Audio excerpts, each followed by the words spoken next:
Ya, suatu hari si suami ini bilang ke istrinya bahwa dia menemukan wanita lain yang sesuai dengan yang dia idam-idamkan. Bunda pasti tahu ya seperti apa sakitnya di posisi istri ini. Ya, tapi tahukah Bunda mengapa si suami tega mengatakan itu pada istrinya dan bagaimana cara menyikapinya? Baik, simak ulasan saya kali ini sampai selesai. Assalamualaikum warahmatullahi wabarakatuh. Ya, sahabat Bunda yang dirahmati oleh Allah. Baik, kita kembali ke cerita tadi ya. Nah, si suami ini bilang ke istrinya, "Mah, aku kepincut sama wanita lain. Wanita seperti itulah yang aku cari selama ini." Bunda pasti tahu ya betapa sakitnya hati sang istri mendengar kata-kata suaminya ini. Nah, mengapa si suami ini sampai berkata setega itu kepada istrinya? Apakah rumah tangga mereka sedang bermasalah? Ternyata tidak. Hubungan mereka kelihatannya adem ayem aja. Namun, usut punya usut, dulunya si suami ini sering mengungkapkan harapan-harapannya soal sang istri.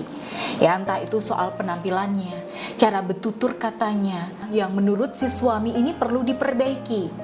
Nah, lalu bangun lebih pagi, nggak keseringan mager dan sebagainya. Ya, kebetulan si suami ini memang tipe yang sigap orangnya. Jadi mungkin dia ingin agar si istri ini mengimbanginya. Nah, tiap kali si istri mendengar perintah suaminya, dia menjawab, "Iya ya, oke," dan sebagainya. Tapi secara tindakan si istri nggak mengikuti apa yang diminta suaminya. Nah, setelah itu si suami diam-diam sudah tidak membahasnya lagi. Nah, si istri ini kemudian berpikir bahwa si suami ini sudah nggak mempermasalahkan soal yang kemarin-kemarin itu. Amanlah pikirnya, gitu ya. Nah, tapi nggak nyangka setelah beberapa lama, si suami ini akhirnya bilang ke istrinya bahwa dia kepincut sama wanita lain. Ya, sebagai istri yang ingin suami setia, ya Bunda pasti jengkel ya kalau suami sampai bilang seperti itu.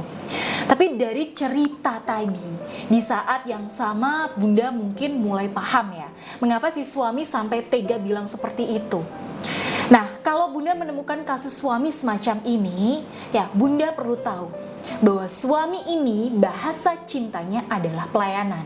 Nah, orang-orang yang bahasa cintanya pelayanan itu, bawaannya itu pengen diprioritaskan. Ya, apapun yang dia minta perlu segera dituruti. Ya, nggak bisa ditunda-tunda. Nah, itu suami yang bahasa kasihnya pelayanan. Nah, si suami yang saya ceritakan tadi kebetulan melihat wanita lain yang dirasa dia itu lebih patuh, ya, lebih mengabdi dan lebih mudah diatur. Nah, menurut versi si suami ini. Nah, lantas apa yang perlu dilakukan istri di sini? Marah? Emosi? Ya, marah itu wajar. Ya, emosi itu boleh-boleh aja. Tapi selanjutnya apa?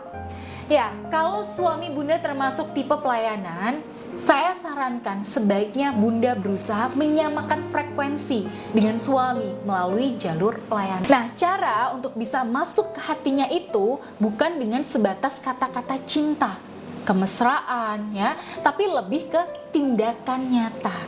Dan untuk menaklukkan hati suami tipe pelayanan ya, akan lebih mudah kalau Bunda sering memberikan pelayanan-pelayanan kecil. Ya, misalnya nih, menghidangkan makan untuk suami, ya, nyiapin baju dan sepatu untuk kerja, lalu menyiapkan air hangat untuk mandi, ngasih pelayanan di ranjang dengan maksimal dan sebagainya. Jadi memang suami tipe ini itu sifatnya agak lebih dominan, Bun. Ya, jadinya Bunda perlu usaha yang lebih untuk mengimbanginya. Nah, tapi kalau semisal Bunda sudah berusaha melayani suami dengan baik, tapi kenyataannya suami masih aja selingkuh, ya itu artinya ada hal lain yang belum beres. Ya mungkin auranya yang belum selaras sama Bunda. Atau ada pengaruh aura negatif dari pelakor yang lebih dominan. Ya, untuk itu Bunda bisa berkonsultasi dengan saya. Nanti insya Allah saya bisa bantu baca auranya terlebih dahulu. Oke. Dan semoga bermanfaat untuk Bunda. Dan saya Bunda Ayu, akhirul kalam. Wassalamualaikum warahmatullahi wabarakatuh.